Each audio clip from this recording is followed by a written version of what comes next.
The marriage of Linda Iseler and Richard Hoagland looked perfect on the outside. But like everything in life, things were not as they seemed. Richard Hoagland disappeared mysteriously in 1993, and no one ever saw him again. Linda and their 2 sons were left without money or hope of seeing their father again. After the world heard Carole Baskin's story, nothing seems too crazy anymore. Secrets of Richard started coming out. Of course, the police suspected Linda had something to do with his disappearance, making things harder for her and her sons. Throughout the years, secrets about Richard Hoagland's life confused the detectives, but they didn't stop suspecting Linda. For 23 years, Linda and her boys lived a life full of stress and paranoia. Then, she received a call from a detective. This is the shocking and tragic story of the disappearance of Richard Hoagland. Linda and Richard Hoagland lived what seemed to be a perfect life in Indianapolis, Indiana. The couple had 2 sons together, Matthew and Douglas. Like any other normal couple, they had occasional arguments over things like money and raising the kids, but they never had any serious fights. When Matthew turned 9 and Douglas 6, things changed. A family secret was discovered, which only one person knew the truth about. Richard got himself into a situation and was hiding a very important secret. It would take years to discover the truth behind Richard. During the week before his disappearance, Richard started being distant from his family, which seemed to worsen. Linda noticed the way he was behaving and how it wasn't normal. Still, she was exaggerating. Slowly, the happy family started to unravel. Matthew and Douglas were innocent young boys who had no idea what was happening. This whole time, Richard felt like he couldn't fix his problems and couldn't talk about them with anyone. However, when you look back at the situation, you can tell that he was quietly planning his next step, one that no one saw coming. Linda went to work at the medical office in February 1993, like she did every morning. On February 10th at 4:45 p.m., Richard called Linda at work. He told her he wasn't feeling well and had to go to the emergency room. Like any other wife, she wanted to go to the emergency room and see him. But when she offered to come down, he responded, "No, I don't have time to wait." Unknown to Lisa, this was when life was about to change. At the end of her shift, she picked up Douglas from daycare. At 5:25 p.m., she returned home and was shocked that Richard had left Matthew alone. When Linda discovered that Matthew was home alone and Richard was nowhere in sight, she called all of the local hospitals to see if anyone had a record of him ever being there. But no one had seen him, and no one with his name checked into any hospital in the area. Linda checked the house, but his toothbrush, passport, and clothes remained untouched. In an interview, Linda described how it was cold. It was in February. He didn't take a coat.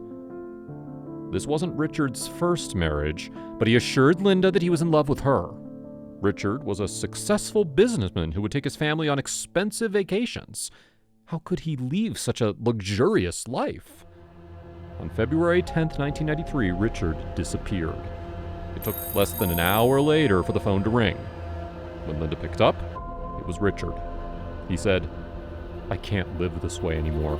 I feel you would be better off without me." He didn't even give his wife a chance to respond and hung up on her. It took him 24 hours to flip his family's life upside down. Now, if this were the only thing that happened, you would think he was going to get back out there on his own. But only a few hours later, he called back. Richard said, "I don't want to go to jail. I'm never coming back." The last time anyone heard from Richard was on February 10th. A few days later, his car was found abandoned at the Indianapolis International Airport. They contacted different airlines and checked their flight records, but had not seen his name on any flights. The last 2 phone calls Richard made, he called collect. But after checking her phone records, Linda found that one of the calls came from Venezuela and another from Aruba. It didn't seem like things could get much worse, as Linda now had to put on a brave face for her 2 sons. The police started investigating the mysterious disappearance of Richard. When spring came around, it was time for Matthew's 10th birthday. Richard sent his son a birthday card with $50 in it. When he turned 7, he did the same thing for his son Douglas. But this was the last time anyone in the family heard from him. That's when things started to get even weirder. Before leaving town, Richard was struggling financially, but didn't tell Linda. He maxed out all of their credit cards. It got to the point where he forged Linda's signature to get a bank loan. Linda ended up filing for divorce. The judge ordered Richard to pay the various loans, unpaid taxes, debts, and 26 credit card debts. The 2 cards Richard sent his sons had notes in them. He wrote, "I love you and miss seeing you. Let your mom help you spend this money. You might want to put some away. Maybe sometime soon we'll get to see each other. I bet I won't even know you. It's been so long. Mind your mother. Bye, Dad." ABC interviewed Matthew, who said, initially you think, okay, this won't last too long. He'll be back. Little did they know that this was the last time they would hear from him. Linda commented, "He devastated us. He left us with nothing, absolutely nothing. I was very broken." It seemed they were running out of options, and everything was crumbling for Linda and her sons. She was unable to pay their car loan and mortgage. To top things off, the police started questioning Linda about Richard's disappearance. They thought Linda knew what had happened to him or where he had gone. She held her ground and told the police that she didn't know where he had gone. She explained the string of phone calls she received from Richard, but it didn't help. They continued to suspect that Linda was in the middle of this mess and interrogated her multiple times, but Linda stuck to her story and insisted that she knew nothing. A detective working on the case eventually stated that he believed Linda knew where Richard had gone. He exaggerated the story and claimed that Linda was wrapped up in a financial hoax with Richard and that she would eventually take her children to meet up with him. The police continued questioning her, but this was the least of her worries. Richard left her with so much financial damage. Linda got to the point where she couldn't pay her bills and had to declare bankruptcy. This situation would be a nightmare for anyone. Still, it's another story when the one who disappears is the household's primary breadwinner. Richard took the cowardly way out when it came to his financial problems and bailed. Instead of staying with his family and helping them through this troubling time, he left them a huge mess to clean up. Linda was devastated as they had to depend on her parents just to get by. Throughout this stressful mess, she started to get a strange feeling that she was being watched. Strange people were following her. Cars would park outside, and all of her mail was opened and closed again. Things in her house were moved around when she knew no one was there. Linda's father found something. There was a recording device that had been attached to her phone line. She was convinced that Richard got tied up with the wrong people, which is why he had to leave town. "When you're in that situation, you become very paranoid," she said. The bank had then repossessed her car, and at the same time, they foreclosed on the family's home.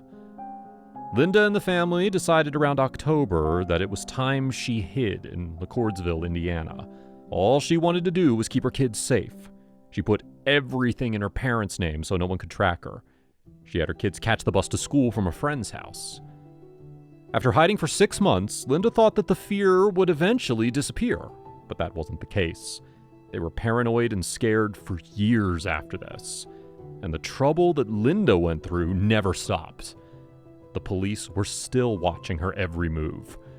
It was starting to feel like her family was stuck living fearfully, suffering from her husband's disappearance.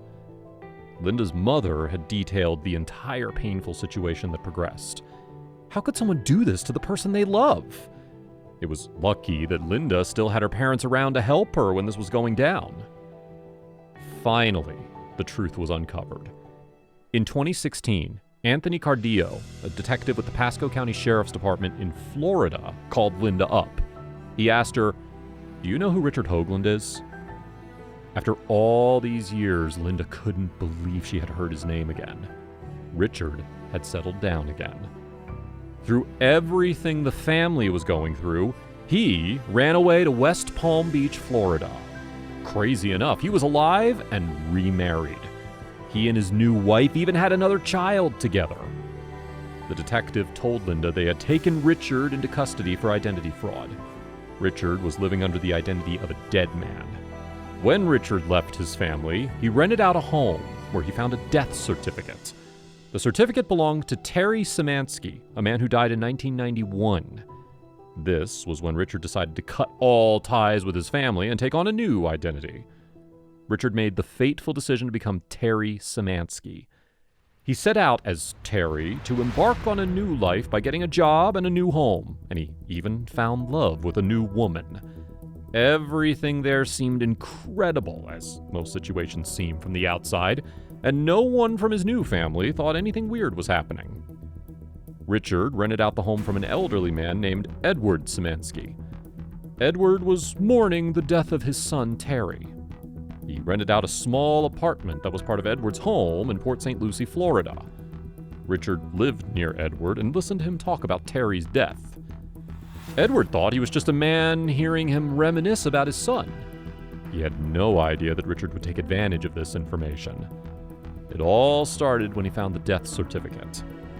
Terry's sister, Cynthia Bujnak, was interviewed by People after Richard was arrested and said, "My dad was grieving and pouring his heart out. My dad was the victim. Even after 23 years, the truth will always come out." Everything started to fall apart for Richard when the real Terry's nephew was fooling around on Ancestry.com. His nephew researched his family and found something that seemed out of place. Terry, who has been dead for years, is listed as remarried and even has his pilot's license. This brought up some serious questions, so his nephew contacted the authorities. In July 2016, the police surprised Richard and showed up at his new family home. They arrested him and put him in the Pasco County Jail on a $25,000 bond. Linda was relieved that Richard would finally be held accountable for everything he had done wrong legally and morally over the years. But there was an issue. In Indiana, the prosecutors couldn't file charges of theft against him. Unfortunately, the affidavit that contained all of the original allegations was nowhere to be found. This included the forged loan documents in which Richard signed Linda's name and all the stolen credit cards. The statute of limitations on theft in Indiana is 5 years, so he couldn't be held accountable for his crimes there. However, he could still be charged with stealing a dead man's identity.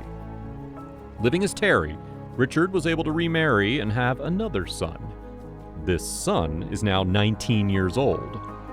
Although the two families haven't been able to meet, Linda says, "My heart goes out to them. We know what they're going through.